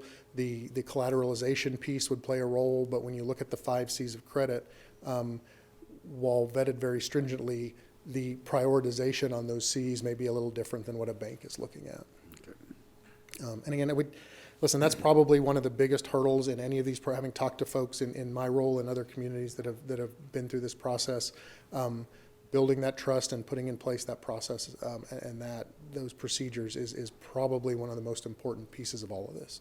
And that's why having folks like Network Kansas, having other communities that are willing to talk to us about how to do this, I think is so important. And you look at other community success rates. Can you promise 100% success over 10 years? No. But those success rates are high enough that it does not materially impact the overall balance of a fund and allows the program to continue to function into the future. Commissioners, questions for Darren or anybody else? Don't necessarily have a lot of questions. I like the way that you arrange some of the key economic indicators in here, because to me, the way to evaluate these programs are really just the bottom line. What did we really get out of them? Not did we have a bunch of training seminars or marketing campaigns or clicks or something like that, but how many, like you have here, business starts, how many do we really get? How many, this business, how much increase in sales they get? How many more employees do they have? Did they attract someone from the outside to put big investment into their company and come in? But that does put a lot on you, because if they're going to be reviewing this year after year, I don't want to see all that other stuff. All I care about is that stuff there. So frankly, I don't even care how many loans you do and get back the money, because if that other stuff doesn't come, it really doesn't matter. That's what it has to be. So I think if we want to do something like this, it needs to be a commitment where you come in, and if it doesn't happen, you say it didn't happen, we didn't get it. Forget the fluff. Either you get it or you don't, or you don't get it as part of the program. And that's what I'd say when you look at these other programs you say are success stories. That's something I like to see, those bottom line numbers that came from those, where they got there, where they got that extra employment, where this small little company turned into something big and got someone to come in and then really give them big money because they said, hey, you really have something going here, so that we can, move it forward from that perspective. And We'd be happy to bring examples of those, kind of that reporting. I think that's important in this, be transparent about how this gets reported and what the expectations are. That obviously would need to all get buttoned up kind of in the next phase of discussion on this, but we can bring examples of how that's done in yeah, other places. so that's what I'd say we need is those, and then what are you going to put together with city staff that you've already talked about here to say how we put those matrix in so we can see how well we're doing. And then I'm going to say the same thing I said with these other groups that have come in front of us as far as city staff goes. We had $180,000 we wanted for economic, development review and how we do development within the city goes, those processes, as well as the housing. Then we had 1.4 million for MATC because we need the workforce. And then we've got Scorpion and its moving target, where it's all coming out of this EcoDevo money. Is for us to even make any of these decisions, we need to get what we talked about before, which is a reconciliation of all that, to know exactly how much money we have and how much is in the kitty, as well as if things go good, it's here. If it's middle of the road, it's here. And if it's bad, here's the level we're going to have. And as we're adding up all these numbers for these different programs, where we're going to be at.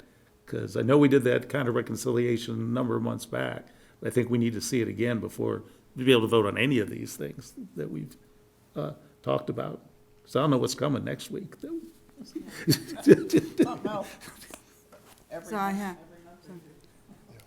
I think, I agree with just about everything that's been presented. I think, except one thing, maybe a few things as we move forward, but Manhattan is doing rather well. We think we're not doing well, but I see it at the state level, and we're not doing as bad as we're thinking. We really aren't. We really have a lot of good things going on in our community, and our chamber is one of them. So I do think this is a good investment. I do think it's a good return on investment, too, focusing on small businesses as opposed to corporations. Economic development, that's what it's all about. Revolving loan is always a good idea, and I'm glad it's happening. So here are my concerns, okay? I think maybe 3 or 4 years ago, the chamber proposed a certain amount of money. I don't remember if it's $350,000 or $500,000 or whatever it was. And $100,000 of that was allocated for you to work with Spark. You were contracted with Spark. And I think that benefited everybody in the community. I think the outcomes show for it. The gala represents it. The Chamber's DEI task force represents it. But all of that, I think, was also from the leadership of the Chamber, because we made that and Summer made that, and those were decisions that were made by the board and all of that. The executive summary on our note says Spark Inc. is requesting the funding from city. And I want that to be the chamber asking the funding from the city, so that the chamber is hiring or having Spark, consulting with Spark.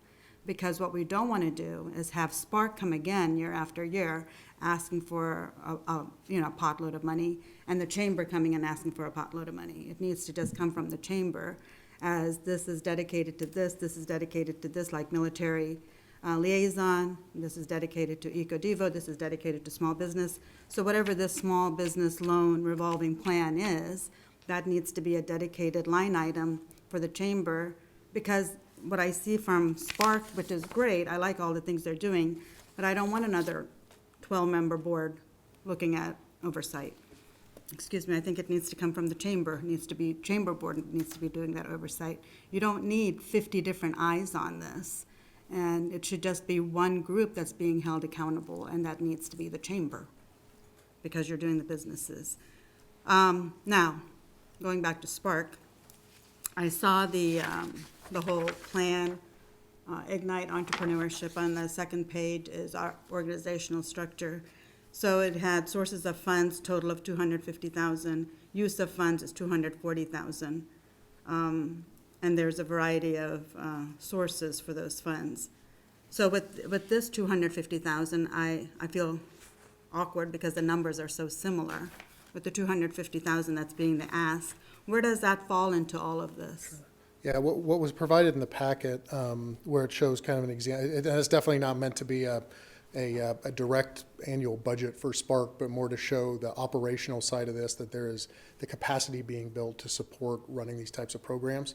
So the $250,000 there are separate things, and we've heard feedback from around the community, including from some of you, that the dollars, to even talk about this at the city level, the dollars would need to be directed specifically and directly towards businesses, right? This is not to pay for administration. This is not so.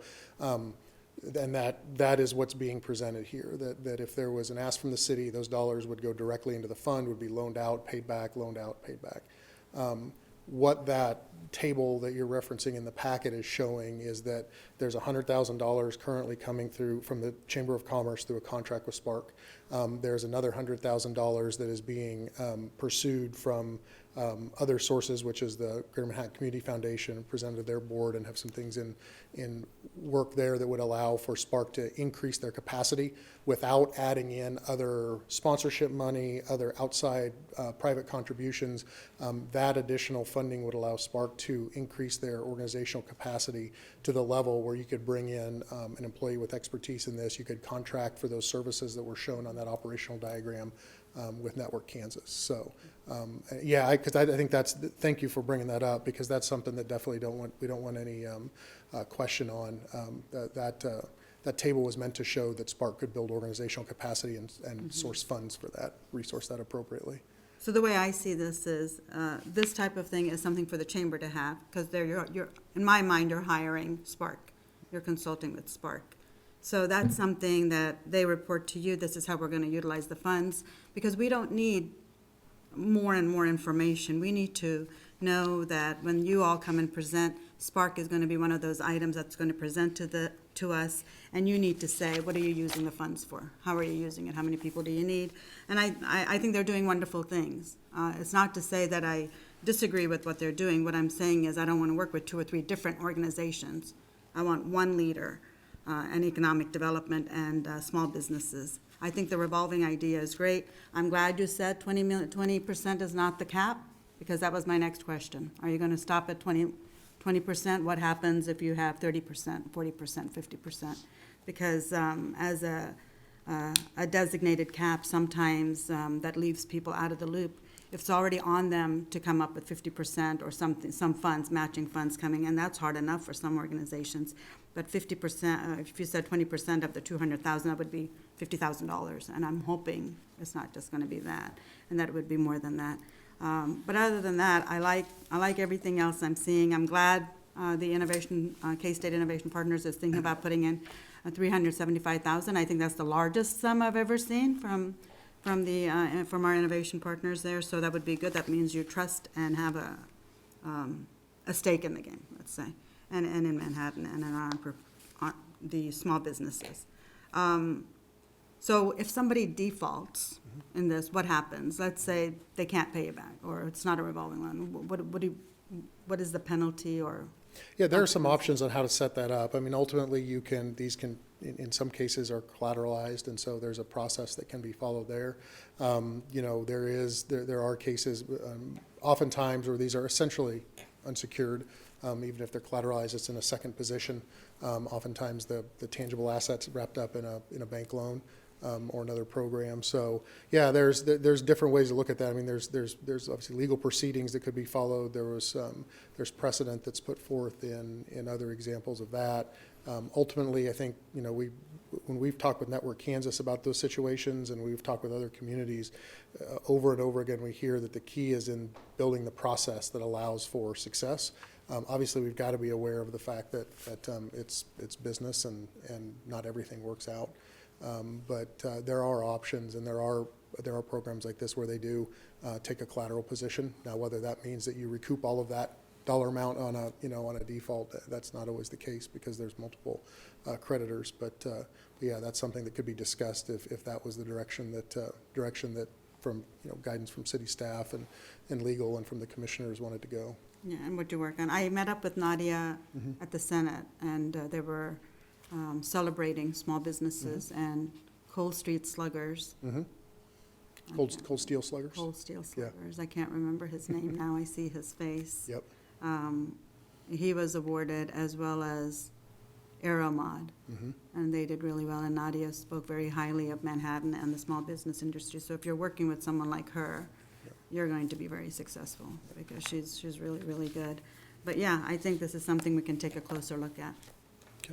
Yeah, I think once we figure out our money, if we can ever kind of get our spreadsheet of expected, committed, available amounts, and we can come up with a way to fund it without messing up the other things we've already committed to, I think I'd be supportive of it, so. I'd like to make sure that the proposal is really clear. There were places that I found it confusing. So under, just example, on the chart where it says use of funds, staffing 2 people, $170,000. So I think, okay, $250,000 for the year, and 170 of that is in these 2 salaries, then there's no money left for the loan program. I want to be sure that we have loan program money and that we aren't using it all for administrative. I'm not interested in funding administrative costs, but it looks, you've mentioned in Network Kansas a couple of times like it's a major expense, but this shows it's only $20,000 a year. So that's pretty minimal. I mean, that's very affordable, I would think, and something that would be good. They're a heck of a deal in this thing. Well, they're enabling this programs like this by their. Do you mind if I address that? Please. Before we go on, if I address the deal with the administrative costs versus the loan funds. Two separate things there, and we want to be very clear about that. And I apologize again for the confusion caused by the 250 number popping up a couple different places. Should have been more cognizant of that when we were putting the packet together. But the amount that showed there in administration, I mean, currently Spark has 3 employees, so a full-time person and some part-times. The reality is the 2 employees probably should be 2 full-time employees. You'd have Sarah's in a role. You'd have to have somebody in here that knows finance and running these kinds of programs. That would be the hope. But that is all funding that is coming from someplace other than what we're talking about tonight. So that is funding that's the existing funding that goes from the chamber to Spark. That's existing sponsorship dollars and other private investment dollars that Spark gets from supporting entities. And that's an additional $100,000 of funding that would match the funding that's flowing through from the chamber that would come from the community foundation or another source. Right now, that discussion is with the community foundation. So that's a separate sources of funding and separate programmatically from the loan monies that we're talking about. Then those loan monies would be 100%, the public monies, the city monies into that would be 100% direct to businesses as loans, not for administration. So there's and I apologize for the confusion on the numbers there, but those would be two separate things, and obviously resourcing the administrative entity in this is important because you don't go out and run these kinds of programs without making sure that you've got the experience on staff, whether physically on staff with an organization or you're contracting with someone like Network Kansas to do. And so we just wanted to highlight that fact that those sources of funding and those resources are being secured to enable Spark to administer this and enable Spark to contract with Network Kansas, but that would be separate from the ask for funds for the loan program. I kind of have some support for the point Yusha was making, that Spark is a subset, in my mind, of the chamber. And the chamber is our economic development agent. And rather than go off and create another whole, so next year or the next time, it'll be requesting more money for this, you know, for that same group again. And if it's all within, our economic development effort is all within one entity, then it's easier for us to think of it as a whole. I'm also interested in knowing how much economic development money we have. That's always a mystery. And it doesn't, it wiggles a lot and doesn't hold still very long. So I see a role for this. I like the idea of these small loans, and especially for the underserved businesses. I think that, so I appreciated the comment that 20% is a minimum, because I just expect that the applications will come in, and there'll just be some monitoring to make sure that we cover that particular aspect. But I think administration for this could be difficult too, all the details, especially if they're $2,000 loans. A lot more administration, because there'll be that many more loans. But I'm encouraged. It might be that we need, maybe you've already looked at how much administrative time is needed for a loan from your talks with other, Lawrence or Topeka or whoever. So, but I only see it getting more expensive every year, and the cost, and people only look to the city. So I'm glad that Innovation Partners is stepping up, and the GMCF. I'd like to see the county approached also. Everybody does. All right, you didn't hear that, did you? Okay. Wynn, anything else? John, everybody? All right, there you go. I think that's more or less 3 votes, assuming we have the money. Sorry if I cost anyone a wager of being done by 8 o'clock. Nope. Okay. Appreciate okay. the time this evening. Thank you for letting us all. Don't leave, everybody. We would throw it open for public comment for those half a dozen of you that didn't actually speak for the presentation. All right, well, very good. Well, thank you all for being here for that. Mayor, Commissioner, so just, I figured the funding would be part of that ask, but in general terms, over the 3 funds, Metafab, the Riley County 2002, and the Riley County 2012, there's about $2 million in undesignated funds. Some of that has been targeted, hasn't been determined, but it's been targeted to go towards the bond and interest fund. That's something that you all have some discretion on. I think one of the other things that would be a potential future source, we do have the sale of the KSUIC building that will generate about $440,000 a year for 10 years, so a little north of $4 million over the next 10 years. That how that gets back into the EcoDevo fund, from that's the source, we're still kind of dissecting that, but that is certainly a source that could play to that and fits in this storyline well from some of the activities that it's funded in the past. So that's just a synopsis. Obviously, we'll give you a lot more detailed spreadsheet report on that. And right now, we don't have any new sales tax money, because at the end of this month, we'll get our first January of 23 sales tax. So we'll see what that January report says, and, you know, is it going to hit that target that we were estimating of about $6.5 million a year. So if it's higher than that, obviously, that's a good sign, and we'll hope for the best. Okay, anything else? All right, that is it for the agenda. I just want to remind everybody, the spring cleanup starts next Monday.